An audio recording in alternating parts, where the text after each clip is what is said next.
দমদম লোকসভা কেন্দ্রে তৃণমূল সুপ্রিমোর জোড়া সভা। তৃণমূল প্রার্থী সৌগত রায়ের প্রচারে খড়দহ এবং পানিহাটিতে মমতার সবার প্রস্তুতি শেষ মুহূর্তে। প্রথমে খড়দা এবং পরে পানিহাটিতে দ্বিতীয় সভা করার কথা তৃণমূল সুপ্রিমো। বর্ষিয়ান প্রার্থীর সভায় কি বার্তা দেন সুপ্রিমো, সেদিকেই নজর রাজনৈতিক মহলের।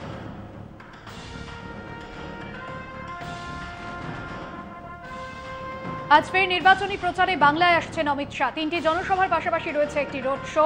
প্রথম সভা কাথির মুখবেরিয়ায়, পরে ঘাটাল কেন্দ্রের পিংলা ও পুরুলিয়ায় পাড়া বিধানসভা এলাকায় রয়েছে অমিত শাহর সভা। সবশেষে বাঁকুড়ায় রোড শো। বাঁকুড়া লোকসভার বিজেপি প্রার্থী সুভাষ সরকারের সমর্থনে রোড শো করবেন অমিত শাহ। শাহর রোড শো ঘিরে সকাল থেকেই প্রস্তুতি চলছে। রাজ্যপালের বুকে বিজেপির ব্যাচ। জানুয়ারির ভিডিও পোস্ট করে তোপ তৃণমূলের। সংবিধান না, বিজেপির হয়ে কাজ করেন রাজ্যপাল। সাংবিধানিক পদে বিজেপি নেতা। একের পর এক পোস্ট তৃণমূল নেতৃত্বের। নারীদের যৌন নির্যাতনে এবং নারী ধর্ষণে অভিযুক্ত বাংলার সাংবিধানিক প্রধান মাননীয় রাজ্যপাল, তিনি যে প্রথম থেকেই বিজেপির অঙ্গুলি হেলনে চলে রাজধর্ম পালন না করে তিনি পদ্মপালে পরিণত হয়ে বিজেপির মুখপাত্র এবং বিজেপির সক্রিয় ক্যাডারের মতো কাজ করছেন এবং প্রত্যেক মুহূর্তে তিনি তার পূর্বসূরি জগদীপ ধনখড়কে অনুসরণ করছেন। কারণ জগদীপ ধনখড় বিজেপিকে খুশি করে রাজ্যপাল থেকে সরাসরি ভারতবর্ষের উপরাষ্ট্রপতি হয়েছেন। তাই তিনি আরো বেশি করে বিজেপির তল্পিবাহকতা করে আগামী দিনে আরো বড় কিছু পাওয়ার আশা করছেন। তার প্রত্যেকটা কাজের মধ্যে দিয়ে, কথার মধ্যে দিয়ে সেটা বারবার প্রমাণিত হয়েছে।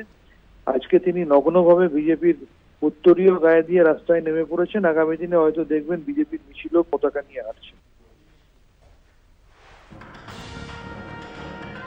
কলকাতা হাইকোর্টে ধাক্কা বিজেপি। নির্বাচনী বিজ্ঞাপন বন্ধ করা নিয়ে হাইকোর্টের সিঙ্গেল বেঞ্চের রায়ের ব্যাপারে হস্তক্ষেপ করল না ডিভিশন বেঞ্চ। চলতি সপ্তাহে সোমবার বিজেপি নির্বাচনী বিজ্ঞাপনের উপর অন্তর্বর্তী স্থগিতাদেশ দিয়েছিল সিঙ্গেল বেঞ্চ। আদালতের নির্দেশ ছিল আদর্শ আচরণবিধি লঙ্ঘন হতে পারে, সংবাদ মাধ্যমে এমন কোনো বিতর্কিত বিজ্ঞাপন দিতে পারবে না বিজেপি।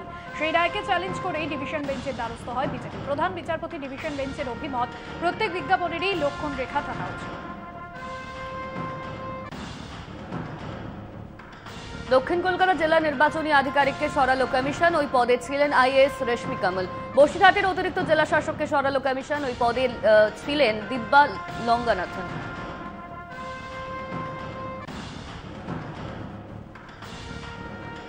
হিরণের আত্মসহায়ক তমগ্নদের বাড়িতে পুলিশের হানার অভিযোগ। মঙ্গলবার রাতে তমগ্নর খড়গপুরের বাড়িতে হানার অভিযোগ পুলিশের বিরুদ্ধে। খবর পেয়ে দাসপুর থেকে খড়গপুর পৌঁছন হাটালের বিজেপি প্রার্থী হিরণ চট্টোপাধ্যায়। পুলিশের সঙ্গে বচসা বিজেপি প্রার্থীর কি কারণে তল্লাশি তা জানাচ্ছে না পুলিশ। তল্লাশির নথিও নেই, অভিযোগ হিরণ।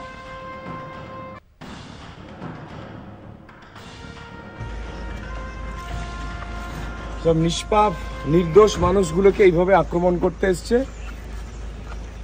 আর ঘাটালের অভিনেতা সাংসদ, তার পিএ সোনা চুরির কেস গুজরাটে, পুলিশ তাকে অ্যারেস্ট করতে যায়নি। আশা কর্মীকে চাকরি দেওয়ার নাম করে টাকা তুলেছিল, তাকে অ্যারেস্ট করতে যায়নি, পুলিশ তাকে অ্যারেস্ট করতে যায়নি। পিএ রামপদ মান্না, সে 1,80,000 টাকা নিয়েছিল, সে টাকা গিয়ে ফেরত দিয়ে দিয়েছে, তার নামে এফআইআর পর্যন্ত নেয়নি পুলিশ। রামপদ মান্নার নামে পুলিশ এফআইআরও নেয়নি, কিন্তু পুলিশে 6 লাখ। এখানে আমার সেক্রেটারিকে না কি জানি কি কেস, সেটা এখনো বলছে না। আজকে আরে কি কেস সে তো বলুন। বলছে আপনাকে কেন বলবো, তার মা অসুস্থ, হার্টের পেশেন্ট, মা কান্নাকাটি করছে। মায়ের যদি কিছু হয়ে যায় পুলিশ দায়ী থাকবে তো? রাত 3টের সময় পুলিশ এসছে, দেখুন ওসি বসে আছে।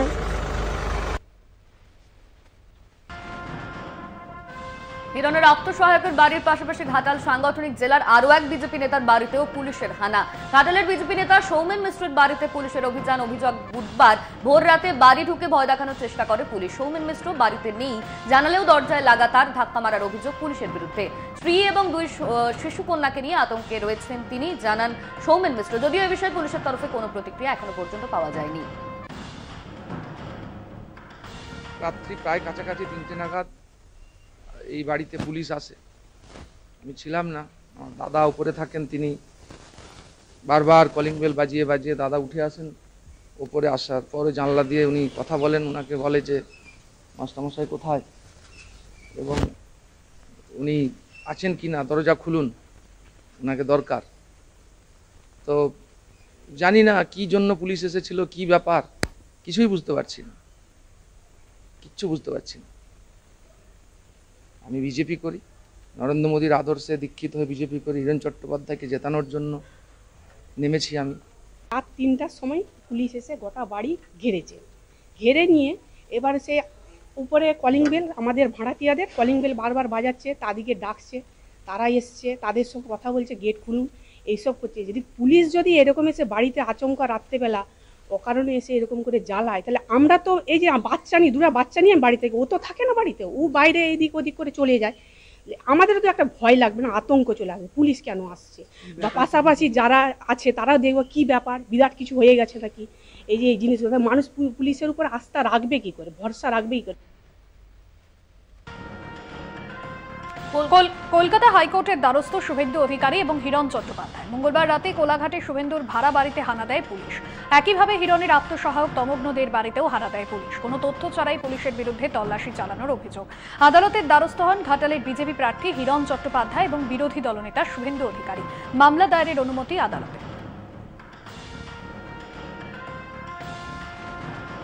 No vote to Subhash. বাঁকুড়ার মুখোশধারী বিজেপি প্রার্থীকে ভোট নয়, এই বার্তা নিয়ে ভোট প্রচারে নির্দল প্রার্থী তথা প্রাক্তন বিজেপি নেতা জীবন চক্রবর্তী।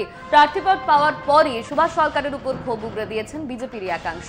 এবার ক্ষোভের সুর একসময় জনপ্রিয় বিজেপি নেতা জীবন চক্রবর্তীর গলায়, যদিও এ ব্যাপারে গুরুত্ব দিতে নারাজ বিজেপি প্রার্থী সুভাষ সরকার। এই দ্বন্দ্বে লাভ হবে তৃণমূলেরই দাবি তৃণমূল প্রার্থী অরূপ চক্রবর্তীর। যারা সুভাষ সরকারকে অপছন্দ করেন, সুভাষ সরকারকে ভাবেন যে একজন রাজনৈতিক অসুর, যিনি হিন্দু সংস্কৃতির পরম্পরাকে নষ্ট করছেন। আমরা কোনোদিন একটা পিঁপড়া মারি না, কিন্তু তিনি বিজেপির কর্মীকে পা দিয়ে মেরেছেন। এটা বিজেপির নীতি হতে পারে না, এটা বিজেপির আদর্শ হতে পারে না। সুভাষ সরকারকে বিজেপির মুখোশ প্রার্থী, তাকে রাজনৈতিক অসুর ভাবুন। এবং আগামী 25 তারিখ আমি ইট চিহ্ন নিয়েছি, এই যে বিল্ডিং দাঁড়িয়ে আছে এর নিচে আছে ইট, সেই ইট কেউ দেখতে পায় না কিন্তু বিল্ডিং দেখতে পায়। আজকে যে বিল্ডিং স্বরূপ যে মন্ত্রীকে দেখছেন, এই মন্ত্রী আদর্শপ্রাণ বিজেপি কর্মীদের নোনা লাগিয়ে দিয়েছে। তাই 25 তারিখ এই মন্ত্রী স্বরূপ বিল্ডিং ভেঙে পড়বে। ওটা অবভিয়াসলি একটা তো হবেই, কারণ তো বিজেপির পুরানো লোক, আর এরা নতুন বিজেপি এমপি ক্ষমতার লোভী, আর ওরা দলের কর্মী, একটা তো পাবেই, ওদের মধ্যেই তো ভাগাভাগি হবে। একটু অ্যাডভান্টেজ থাকবে নিশ্চয়ই। আপনার বিরুদ্ধে দাঁড়িয়েছেন আপনার দলেরই একজন প্রাক্তনী, কোনো গুরুত্ব নেই। বলছি গতকাল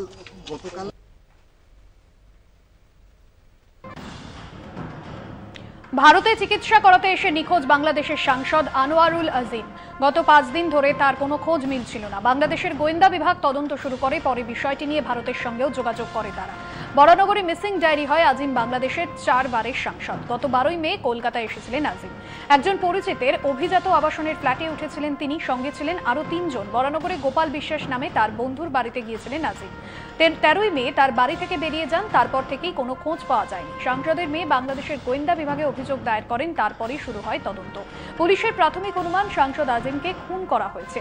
সিসিটিভি ফুটেজ খতিয়ে দেখা হচ্ছে তদন্তে বিধাননগর পুলিশ কমিশনারের। সঙ্গে রয়েছেন আইবি, এসটিএফ।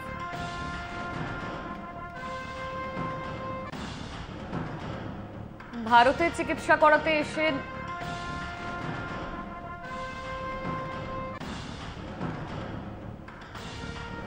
বরানগরের পথসভা থেকে প্রধানমন্ত্রী নরেন্দ্র মোদী ও বিজেপি প্রার্থী সজল ঘোষকে বেনজির আক্রমণ তৃণমূল প্রার্থী সায়ন্তিকা বন্দ্যোপাধ্যায়ের। মোদীকে গদিজি বলে কটাক্ষ, পাল্টা সায়ন্তিকার বক্তব্যকে প্রকাশ্য মঞ্চে শুনিয়ে বিশ্লেষণ সজলের। 1 জুন বরানগরে উপনির্বাচন, তার আগে বাড়ছে আক্রমণের ছাদ। সায়ন্তিকা বলেন, বিজেপি এই নির্বাচনে সরকারে এলে আমাদের চালনা করার চেষ্টা করবে, যার মূল কন্ট্রোল থাকবে ওই গদিজির হাতে। বিজেপিরা মহিলাদের সম্মান দিতে পারে না। পাল্টা বিজেপি প্রার্থী সজল ঘোষ বলেন, সায়ন্তিকার অভিযোগ পুরোটাই মিথ্যে। তারা সরকারে এলে আগে মাছের দোকান, মাংসের দোকান সমস্তটা তুলে দেবে। তারা আমাদের বলে দেবে কি পোশাক পরবো, তারা আমাদের বলে দেবে যে কিভাবে তাকাবো, কিভাবে চুল আঁচড়াবো, কিভাবে কথা বলবো। তারা আসলে আমাদের রোবট বানিয়ে রাখতে চায়, যার সুইচটা থাকবে ওই গুজরাটে, ওই সুইচটা থাকবে ওই মোদিজির হাতে। আমি মোদিজি বললাম, এর চেয়ে ভালো করে আমি কিছু বলতে চাই না। তাই তারা তাদের মতো চেষ্টা করে যাচ্ছে, বড় বড় পোস্টার লাগাচ্ছে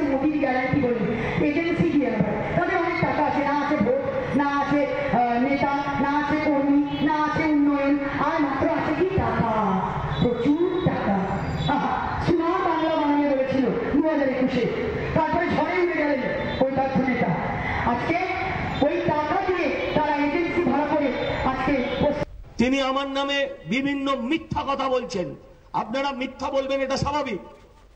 উনি 70 বছর বয়সে গিয়ে বলছেন আপনি এখন এত কম বয়স থেকে বলা শুরু করেছেন। আপনি যদি আর কিছুদিন এগিয়ে যান তাহলে যে কি ভয়াবহ ঘটনা ঘটবে সেটা ভাবলেও কষ্ট হয়। হাতে গোনা আর মাত্র কয়েকটা দিন, 25শে মে ঘাটাল লোকসভা কেন্দ্রে নির্বাচন, কিন্তু তার আগেই ভোট বয়কটের ডাক। দাসপুর 1 নম্বর ব্লকের মালিকপাড়া এলাকায় দীর্ঘদিন ধরে রাস্তা নেই।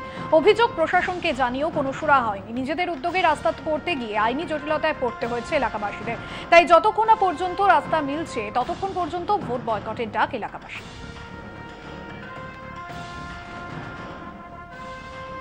25শে মে বাঁকুড়ায় নির্বাচন, তার আগে গেরুয়া শিবিরে ভাঙন। নির্বাচনের প্রাককালে বিজেপি ছেড়ে তৃণমূলে যোগ 40 জনের। মেজিয়া কালিদাসপুর ডাঙ্গাপাড়া গ্রামের বাঁকুড়ার তৃণমূল প্রার্থী অরূপ চক্রবর্তীর সমর্থনে এক কর্মী সভার আয়োজন করা হয়। সেই কর্মী সভায় বাঁকুড়া জেলা তৃণমূল কংগ্রেসের সহসভাপতি মলয় মুখার্জির হাত ধরে তৃণমূলে যোগ দেন 40 জন বিজেপি কর্মী। তাদের হাতে তৃণমূলের দলীয় পতাকা তুলে দেন মলয় মুখার্জি।